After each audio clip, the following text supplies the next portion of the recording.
today on a fracking tour, and we're here at one of these rig sites right behind us here. Can you explain to us and to the people out there exactly what this is?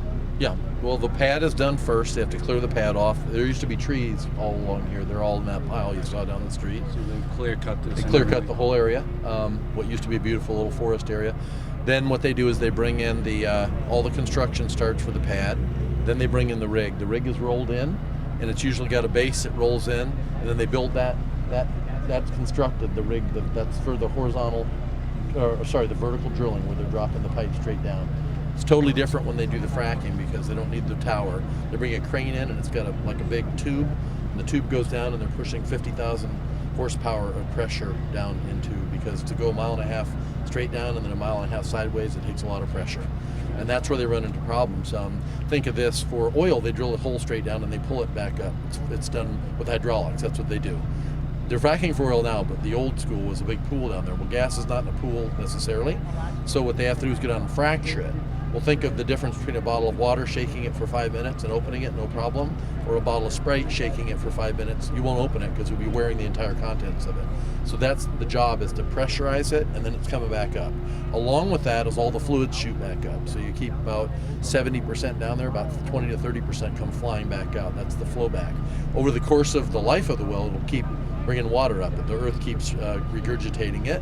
That's what the tanks are for. Then the trucks come and pick up the brine water, call it produced water. It doesn't just have salt in it. It has uranium, barium, strontium, because it's mixing and drawing in all the natural occurring radioactive material down there called norm, and it's drawing it right back up through. So when they tell you produced water, if you run a Geiger counter over it, you'll get readings on uranium, strontium, barium, lithium, all the EMs, all the IUMs that you really don't want. They'll say, well, that's naturally occurring, yes, but not when you go a mile and a half, draw it all together and bring it up in a big soup. So that's the key. Down there, man. Correct. And then they take that and they go to New York or Ohio and they dump it into what they call injection wells, because they won't let them do it here in Pennsylvania.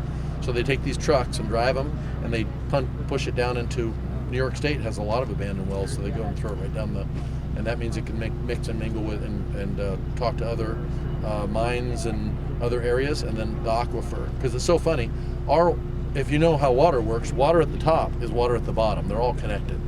Well, they'll tell you here the DEP says that the water in a well is different from the water in a stream or a lake. It's exactly the same water.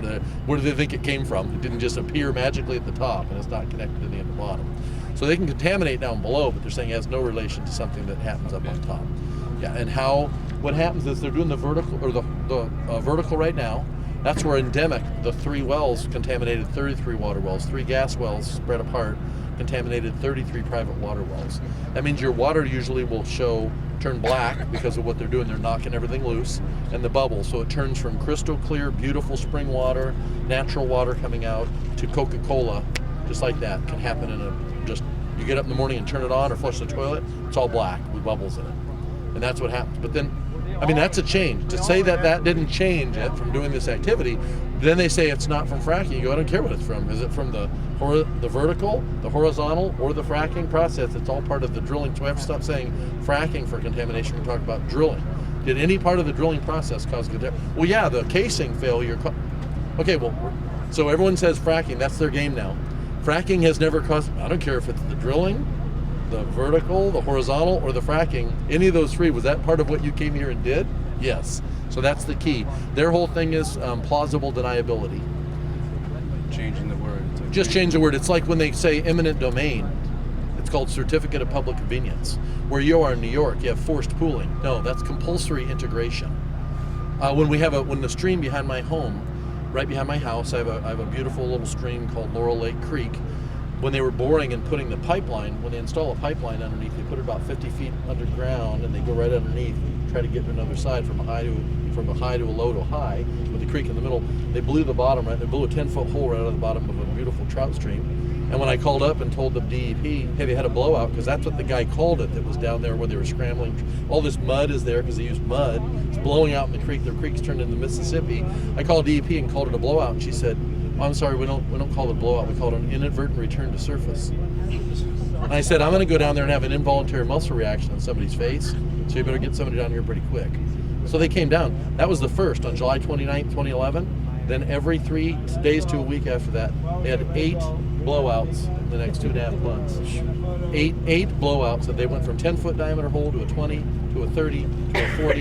It just kept blowing the bottom out of the creek. So they were sandbagging it, and they keep going, keep going, keep going. So they would have sandbags around. Like they knew Then they what was gonna happen. diverted the whole creek to get done. They knew they couldn't keep the hole from getting bigger, so they just dammed the creek and diverted it so they could just blow it out because they knew that was going to happen. It's ridiculous. These guys are. It's a big lie. It doesn't nothing.